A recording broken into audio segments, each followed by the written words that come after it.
Hello बच्चों, let's read the question. Question says a 13-meter ladder reaches a window of a building 12 meter above the ground. Determine the distance of the foot of the ladder from the building. इस question के अंदर given है 13 metre ladder reaches a window. एक 13 metre ladder window पर reach कर रही है of a building 12 metre above the ground. ये 12 मीटर अबोव है ग्राउंड से. तो हमें क्या फाइंड आउट करना है? डिस्टेंस फाइंड आउट करनी है लैडर के फीट की फ्रॉम द बिल्डिंग. यानी कि बिल्डिंग से लैडर का फीट है वो कितनी डिस्टेंस पर है, ये हमें फाइंड आउट करना है. इस क्वेश्चन को सोल्व करने के लिए सबसे पहले हम देखेंगे यहाँ पर जो की कॉन्सेप्ट है वो हम क्या यूज करेंगे. तो की कॉन्सेप्ट में हम यूज करेंगे पाइथागोरस पाइथागोरस थ्योरम.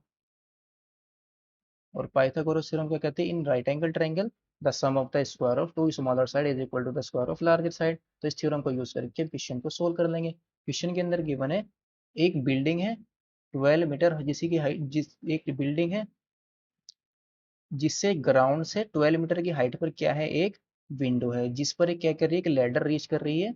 ये एक लैडर है. लेट से इसकी हाइट कितनी है? 13 मीटर है. तो मैं ये बिल्डिंग और ये फीट जो है लैडर का, इसकी मुझे क्या फाइंड आउट करनी है? डिस्टेंस फाइंड आउट करनी है. तो let say this point is A, this point is B and this point is C. तो मुझे क्या फाइंड आउट करना है? ए से सी की डिस्टेंस फाइंड आउट करनी है. तो let A B the A B the building A B the building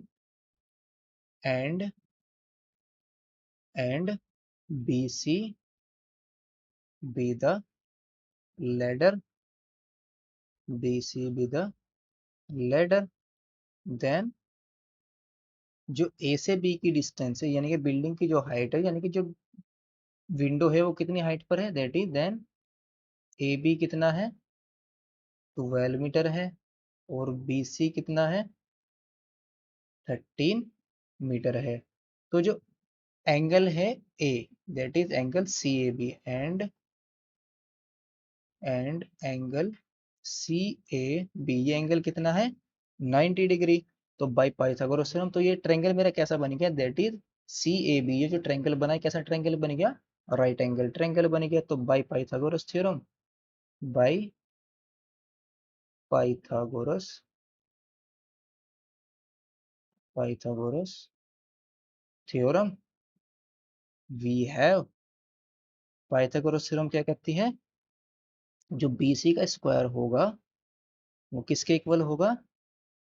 AC square plus AB, AC square plus AB square के. नाउ BC की वैल्यू कितनी है? 13. तो ये आ जाएगा 13 का स्क्वायर. और AC की वैल्यू कितनी है? फाइंड आउट करनी है. AC का स्क्वायर प्लस AB की वैल्यू कितनी है? 12 का स्क्वायर. तो 13 का स्क्वायर कितना आ जाएगा? 169. AC square as it is plus 12 का स्क्वायर कितना आ जाएगा?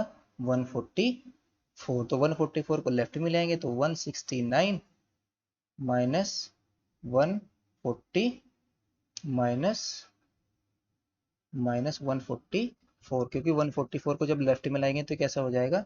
माइनस का. तो minus 144 is equal to A C square. तो ए सी स्क्वायर कितना आ जाएगा? 25. तो ए सी की वैल्यू कितनी आ जाएगी? 5 metre.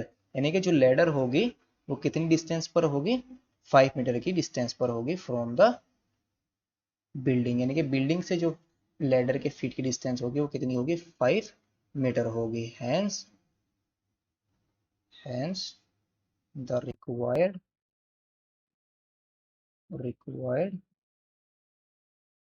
distance is equal to कितनी आ गई? Distance is equal to 5 metre आ गई. तो फाइनल आंसर हमारा कितना आ गया? 5 metre. Hope you understood it well. Best of luck. Thank you.